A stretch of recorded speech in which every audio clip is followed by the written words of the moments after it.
اگر وقت باشد دوستان اشاره بکنن که وقتی ما باقی باشد، وقتی که برای ما جدا کردن، ما یک که از کرامات ولیای خدا را برای شما نقل میکنیم و با همین خاتمه میدهیم. و برادرانی که در تماس هستند، ما در سوال و پاسخ اونها هستیم. شما ببینید یکی از بزرگان تابعین مالک ابن دینار هست.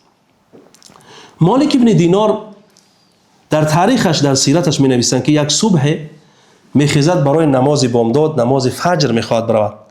میرد که در راه یک انسانی را میبیند که اون مست است، چنان مست است که در زمین افتاده است، نه شیشته نه خیسته نه راه رفته نمیتواند.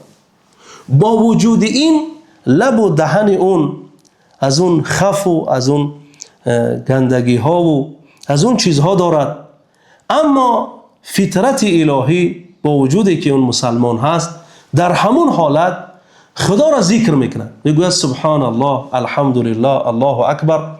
مالک ابن دینار وقتی اون را میبیند، برای اکرام نام خدا اون متای خودش را میبرارد، اون پارچه لطه‌ای که داشتن برای صاف کردن بدن خودشان، اون را میبرارد، میآید دهان این را تازه میکند و این را بر میدارد، تکیه میدهد بر دیواره.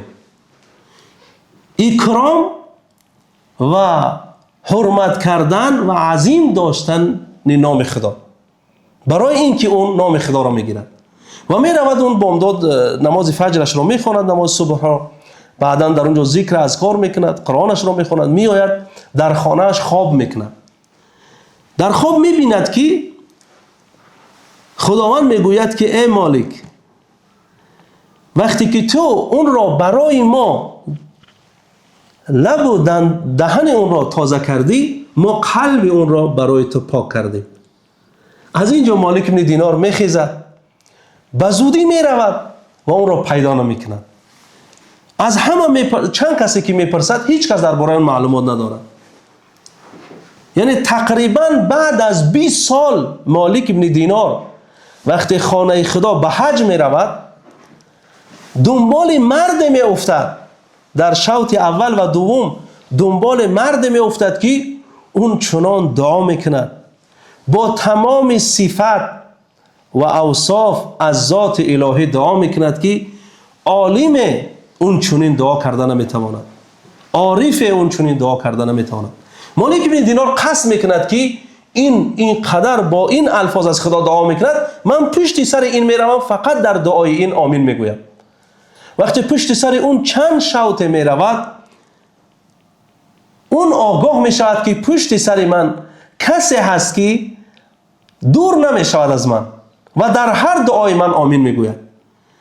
و وقتی اون بر میگردد که ببیند این کس کی هست در پشت اون، وقتی بر میگردد مالک ابن دینار را میبیند و مالک ابن دینار اون را میشناسد. این همون مرد بود که از مستی به پای خود رفتن نمیتوانست. مالک ابن دینار وقتی اون را با آغوش میگیرد، میگوید این علم، این معرفت، این دعا، اینا از کجا هستند؟ اون در گوش مالک ابن دینار میگوید که ای مالک، اون ذاتی که اینها را عطا کرد، اینها را داد، اخبرک صبیحة ذلك اليوم، صبح همون روز تو را خبر کرده بود. برای همون اولیای خدا، دوستان خدا و الله کسی را اختیار کند، اونها صاحب کرامت و صاحب فضل و صاحب جایگاه هستند.